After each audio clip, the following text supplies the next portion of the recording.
सोचिए, अरबों डॉलर हर हफ्ते फ्री में टॉप टियर गेम्स और डेवलपर्स के लिए एक ऐसी डील जो पहले कभी नहीं देखी गई। ये सब एपिक गेम स्टोर ने ऑफर किया। तो फिर इतने जबरदस्त वादों के बावजूद वो पीसी गेमिंग के किंग यानी स्टीम को क्यों नहीं हरा पाया? चलिए आज इसी कहानी की गहराई में उतरते हैं। बात है 2018 की। जब एपिक गेम स्टोर ने एंट्री मारी ना, तो गेमिंग की दुनिया में जैसे एक भूचाल सा आ गया था।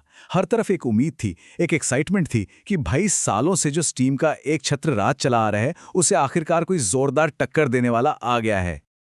और उनके वादे भी कोई छोटे मोटे नहीं थे। उन्होंने कहा, डेवलपर्स को ज्यादा पैसा मिलेगा, गेमर्स को हर हफ्ते बड़े बड़े AAA गेम्स बिल्कुल मुफ्त मिलेंगे, और सबसे बड़ा वादा, स्टीम की मोनोपोली का खात्मा। मतलब सुनने में तो ये एक पक्की क्रांति लग रही थी, है ना? तो फिर सवाल ही उठता है कि 6 साल और अरबों डॉलर पानी की तरह बहाने के बाद भी एपिक ये लड़ाई हार क्यों रहा है? मतलब सब कुछ सही करने के बाद भी एपिक आज भी स्टीम के सामने क्यों नहीं टिक पा रहा? वही स्टीम जो आज भी पीसी मार्केट का लगभग 75% हिस्सा कंट्रोल करता है। तो आज हम इसी सवाल का जवाब ढूंढेंगे। ठीक है, तो चलिए शुरू करते हैं। सबसे पहले ये समझते हैं कि आखिर एपिक का वो मेन आइडिया क्या था, वो कौन सी एक बात थी जिसने पूरे गेमिंग मार्केट में तहलका मचा दिया था।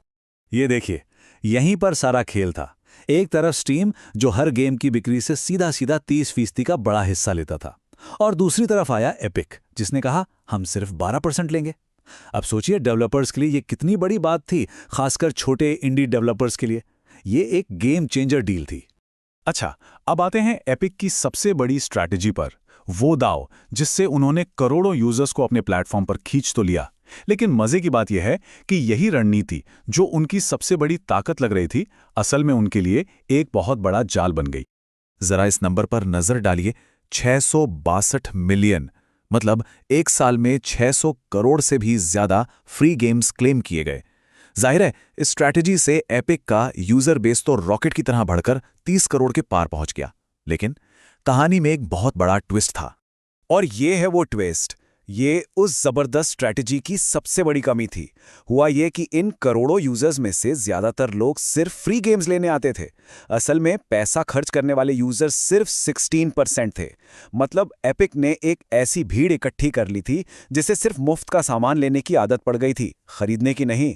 और तो और जो थोड़ी बहुत खरीदारी हो भी रही थी, उसका एक बड़ा हिस्सा सिर्फ उनके अपने गेम फोर्टनाइट से आ रहा था।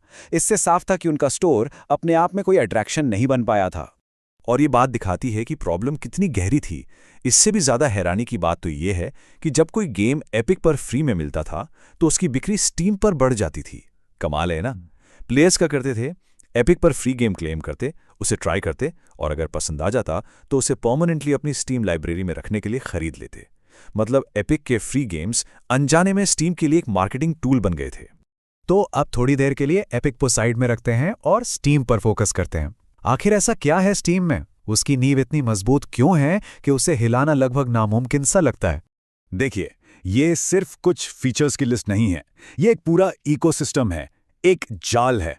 सोचिए, 20-20 साल पुराने अकाउंट्स, दोस्तों की लंबी चौड़ी लिस्ट, हजारों अचीवमेंट्स, मॉड के लिए वर्कशॉप, खरीदने बेचने के लिए community market, guide, cloud save, और अब तो स्टीम डेक जैसा हार्डवेयर भी।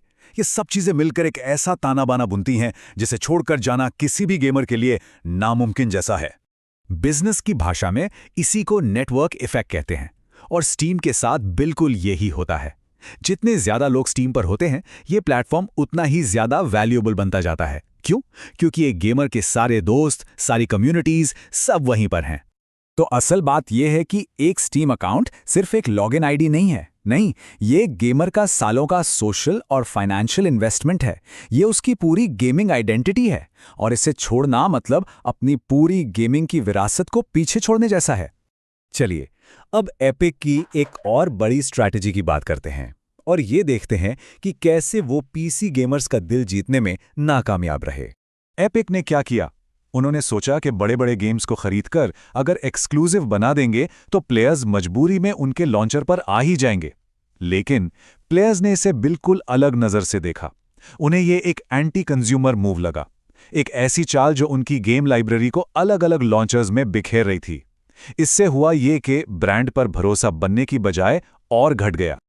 ये देखिए, 2019 में बॉर्डरलैंड्स 3 के एक डेवलपर ने कहा था कि 5 साल में एपिक स्टीम से आगे निकल जाएगा। ये उस वक्त का जोश दिखाता है। लेकिन आज की सच्चाई क्या है? सच्चाई ये है कि बॉर्डरलैंड्स 4 खुद स्टीम पर लॉन्च हुआ है। बस यही बात काफी है ये समझने के लिए कि जमीनी हकीकत उम्मीदों से कितनी अलग निकली। और अब बात करते हैं पैसों की। ये नंबर्स असलियत को बिल्कुल साफ कर देते हैं। स्टीम गेम की बिक्री से हर साल लगभग 8 से 10 बिलियन डॉलर कमाता है। वहीं एपिक स्टोर पर टोटल स्पेंडिंग करीब 1 बिलियन डॉलर के आसपास है।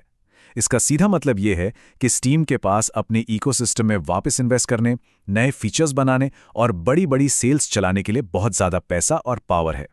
और इन सब के ऊपर एक और प्रॉब्लम थी, खुद एपिक का लॉन्चर। उसका यूज़र एक्सपीरियंस वो स्लो है, उसमें बग्स हैं, फोरम या एक ढंग का रिव्यू सिस्टम जैसी बेसिक चीज़ें भी गायब है।